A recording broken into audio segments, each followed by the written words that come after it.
Olá, seja bem-vindo a mais esse vídeo do canal A Voz do Livro. E hoje vamos continuar o material Gestão de Pessoas. Próximo passo, processo de aplicar pessoas. Análise e descrição dos cargos. É um processo ordenado das tarefas ou atribuições inerentes ao mesmo, que fornece informações para a área de recrutamento e seleção. Análise é uma informação do que o ocupante do cargo faz e os conhecimentos, habilidades e capacidades que ele precisa para desempenhar o cargo adequadamente. A diferença entre descrição do cargo e análise do cargo. Descrição do cargo focaliza o conteúdo do cargo. O que o ocupante faz, quando faz, como faz, onde faz e por que faz. A análise de cargo procura determinar quais os requisitos físicos e mentais que o ocupante deve possuir, as responsabilidades que o cargo lhe impõe e as condições em que o trabalho deve ser feito. Procura determinar os requisitos físicos e mentais que o ocupante deve possuir, os talentos, habilidades e as responsabilidades que o cargo exige. Descrição dos cargos. Significa relacionar o que o ocupante faz, como faz, sob quais condições faz e por que faz. A descrição de cargo é um retrato simplificado do conteúdo e das principais responsabilidades do cargo. O formato comum de uma descrição de cargo inclui o título do cargo, o sumário das atividades a serem desempenhadas e as principais responsabilidades do cargo. Descrição de cargo é um documento escrito que identifica, descreve e define o cargo em termos de deveres, responsabilidades, condições de trabalho e especificações.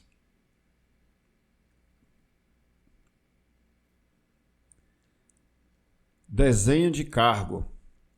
Desenho de cargo é criar um cargo dentro da estrutura organizacional, especificando o conteúdo, os métodos de trabalho e as relações com os demais cargos, no sentido de satisfazer os requisitos tecnológicos, sociais, pessoais e organizacionais de seu ocupante. Desenvolvimento e treinamento. O processo de integração consiste em um treinamento intensivo aos novos funcionários. Tem por objetivo diminuir o prazo de integração na empresa de 6 meses para 2 meses. Segundo estudos realizados por psicólogos, um novo funcionário leva 6 meses para se adaptar à nova filosofia empresarial, à cultura empresarial e às políticas de recursos humanos, além de adaptar-se ao novo chefe imediato, aos novos colegas de trabalho, bem como adaptar-se ao ambiente e clima empresarial. Com o processo de integração, o prazo de adaptação do novo funcionário cai para 1/3. A modernização da entidade deve começar pelas pessoas que nelas trabalham. A modernização passa antes pela cabeça das pessoas e pela sua competência para chegar posteriormente às máquinas. Equipamentos, métodos, processos, produtos e serviços. Estas são as consequências da modernização, o produto final dela, mas não a sua origem. O impulso alavancador da modernização está nas pessoas, nas suas habilidades e conhecimentos, na sua criatividade e inovação, na sua inteligência e na sua competência. Se encararmos as pessoas como recursos, isto é, recursos humanos, a primeira conclusão que se tira é a de que elas constituem os únicos recursos eminentemente vivos e dinâmicos com que a empresa pode contar. Na realidade, as pessoas apresentam uma incrível aptidão para o desenvolvimento. Desenvolvimento é a capacidade de aprender novas habilidades, obter novos conhecimentos e modificar atitudes e comportamentos. E uma aptidão permite uma formidável ampliação da competência profissional de cada pessoa. A aptidão para o desenvolvimento pode e deve ser incrementada para o proveito de ambas as partes, pessoas e entidades. O treinamento faz parte do desenvolvimento das pessoas. Em outras palavras, o treinamento é um aspecto específico do desenvolvimento pessoal. E este, por seu lado, é um aspecto específico do desenvolvimento organizacional. O desenvolvimento organizacional, o DO, é a mudança planejada da organização, seja da sua cultura, seja da sua dinâmica, seja da sua estrutura organizacional. O DO, desenvolvimento organizacional, parte de uma visão macroscópica e sistêmica da organização empresarial para melhorar a eficiência e a eficácia da empresa por meio de intervenções construtivas na estrutura e nos processos organizacionais. Muitas vezes, o desenvolvimento organizacional privilegia a mudança no comportamento organizacional em relação à mudança estrutural da organização. Outras vezes, procura contabilizar mudanças comportamentais com mudanças estruturais. No fundo, o desenvolvimento organizacional visa a modificar o ambiente organizacional, a estrutura e a cultura organizacionais, dentro do qual as pessoas trabalham. O desenvolvimento de pessoal é um programa de longo prazo para prover o crescimento profissional das pessoas por meio de condições externas capazes de realizar gradativamente as potencialidades humanas. Treinamento.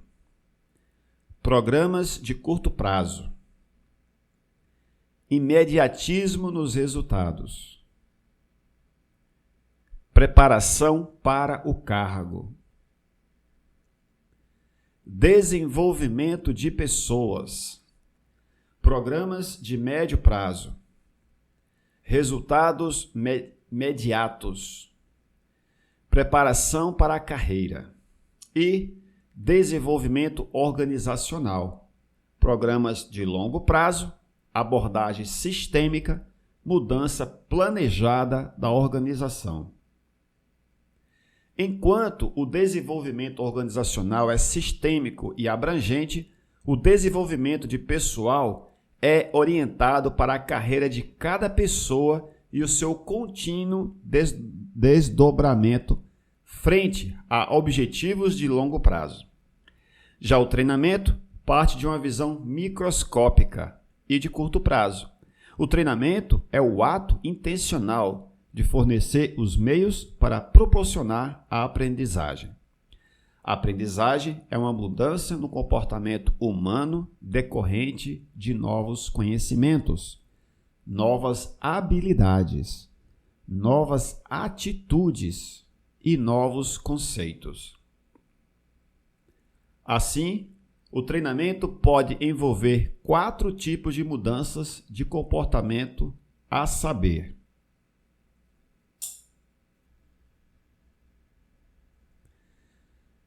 transmissão de informações. É o tipo mais simples de mudança de comportamento. A simples transmissão de informações pode aumentar o conhecimento e a habilidade das pessoas. Muitos programas de treinamento estão preocupados com o conteúdo, isto é, com informações ou conhecimentos que devem ser transmitidos e compartilhados entre as pessoas. Normalmente, Esses conhecimentos ou informações se referem a dados genéricos sobre a empresa, seus produtos ou serviços, na sua estrutura organizacional, suas políticas e diretrizes, suas regras e seus regulamentos, etc. Com esses conhecimentos ou informações, objetiva-se preparar as pessoas para a execução imediata das diversas tarefas peculiares ao cargo ocupado, quando este é simples e pouco complexo. Desenvolvimento de habilidades. Muitos programas de treinamento estão voltados para melhorar ou desenvolver habilidades e destrezas necessárias à execução ou operação das tarefas requeridas pelo cargo ocupado. Trata-se de um treinamento orientado diretamente para a operação de equipamentos, máquinas, ferramentas, isto é, para as tarefas e operações a serem executadas. Desenvolvimento ou modificação de atitudes. Geralmente, a mudança de atitudes negativas para atitudes mais favoráveis, conscientização para determinados aspectos do comportamento pessoal, desenvolvimento da sensibilidade dos gestores ou de pessoas que lidam com o público, quanto aos sentimentos e às reações das outras pessoas. Pode também envolver a aquisição de novos hábitos e atitudes, principalmente em relação a clientes ou usuários. Desenvolvimento de conceitos. É o treinamento conduzido no sentido de elevar o nível de abstração e conceitualização de ideias e filosofias, seja para facilitar a aplicação de conceitos na prática administrativa, seja para elevar o nível de generalização, desenvolvendo pessoas que possam pensar em termos globais e amplos. O treinamento, como todas as atividades voltadas para as pessoas, é uma responsabilidade de linha e uma função de staff. Em outras palavras, o treinamento é uma responsabilidade gerencial para auxiliar os gestores nesse mister. A entidade pode proporcionar assistência especializada por meio do órgão de recursos humanos, mais especificamente por meio do órgão de treinamento. Assim, a área de RH ou o órgão de treinamento pode assessorar, função de staff, cada gestor com os meios especializados, com recursos instrucionais, com programas preparados, com material didático, etc., destinados a facilitar a tarefa de treinar o pessoal. Mas, de qualquer maneira, o conceito de treinamento está implícito na tarefa gerencial em todos os níveis ou áreas. O gestor pode até delegar a tarefa de treinar sua equipe a terceiros, mas não pode desincumbir-se da responsabilidade em relação ao treinamento. É o gestor que deve cuidar para que sua equipe receba treinamento adequado continuamente. O treinamento é algo constante e incessante. Treinar uma vez na vida não significa nada. O treinamento é uma contínua redução de dissonância e uma constante busca da eficiência e da eficácia das pessoas. Como consequência, uma constante busca da competência profissional. Como resultado final, o alcance da excelência é o sucesso pessoal e organizacional. O treinamento é um processo cíclico composto de 4 etapas. Etapa número 1, levantamento das necessidades de treinamento. Etapa número 2, programação do treinamento para atender às necessidades. Etapa número 3, implementação e execução do treinamento. E etapa número 4, avaliação dos resultados do treinamento. Essas 4 etapas formam um processo cíclico e recorrente. Cada uma das 4 etapas do treinamento merece algumas conceituações preliminares. Etapa número 1. Levantamento das necessidades de treinamento. É a etapa do diagnóstico das necessidades e carências de treinamento. Constitui o diagnóstico preliminar dos problemas que devem ser removidos por meio do treinamento.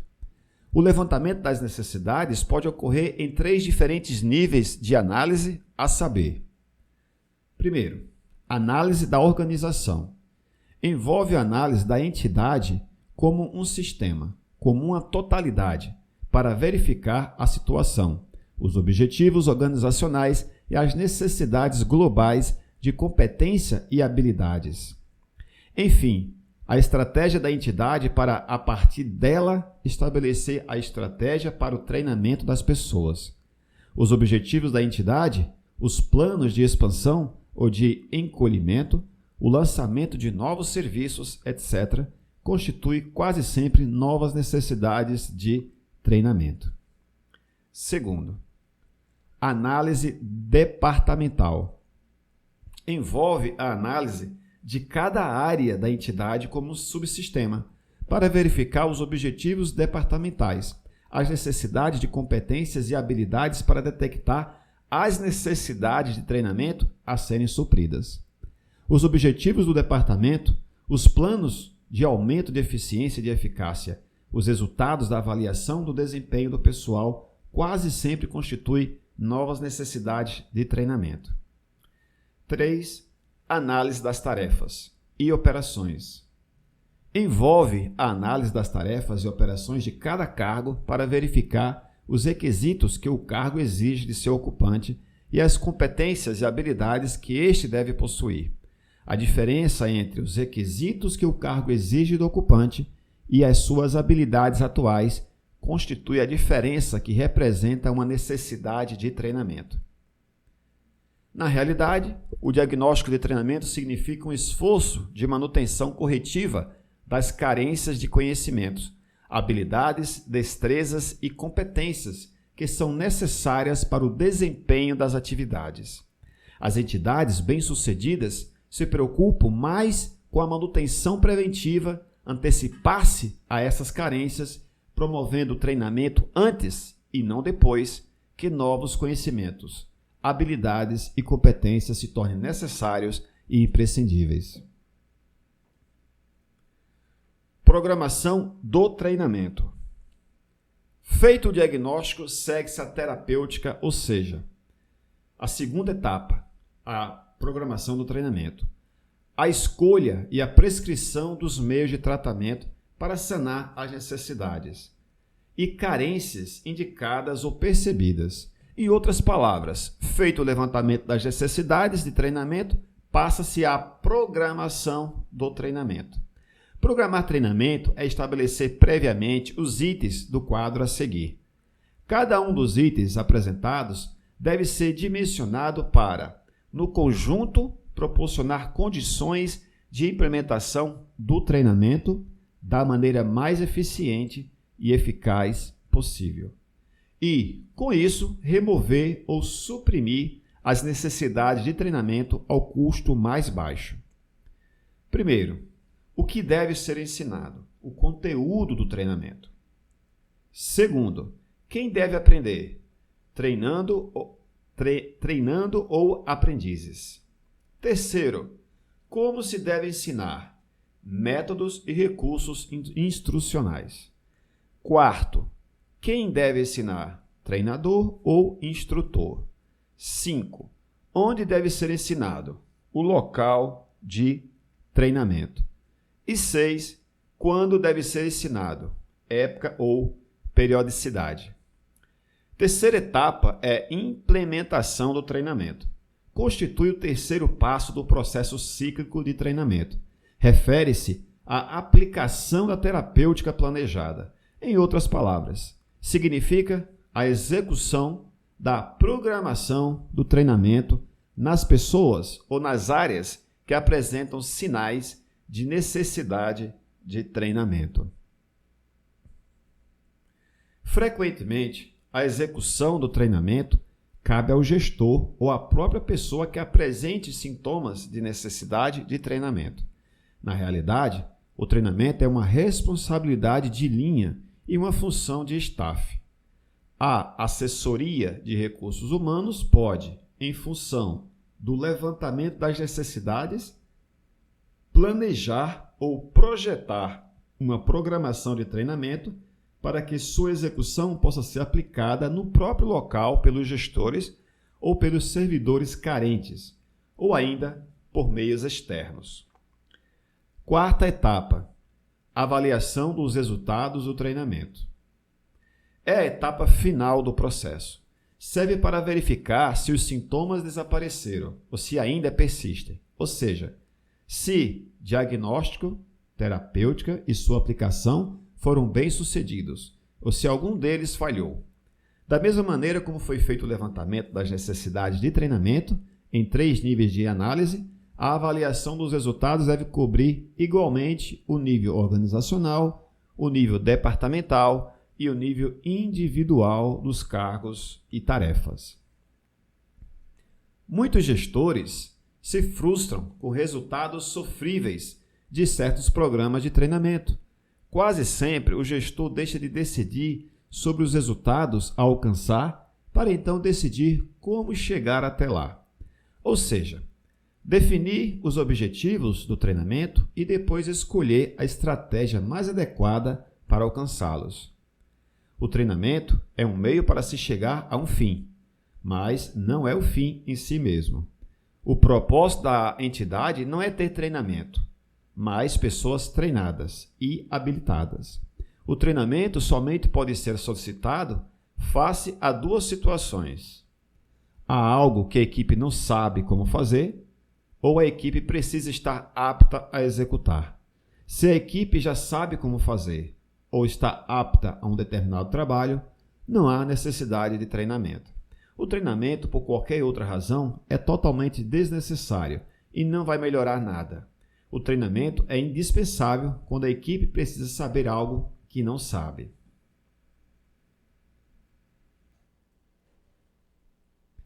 Nós finalizaremos esta parte para que o áudio não fique muito grande. Nós voltaremos no próximo vídeo com o tema Foco no Desempenho. Se você está estudando para concurso e está gostando desse conteúdo, inscreva-se no canal, deixa seu like e também o seu comentário sobre qual concurso você está pretendendo fazer ou se você já fez. Um abraço, saudações, até o próximo vídeo.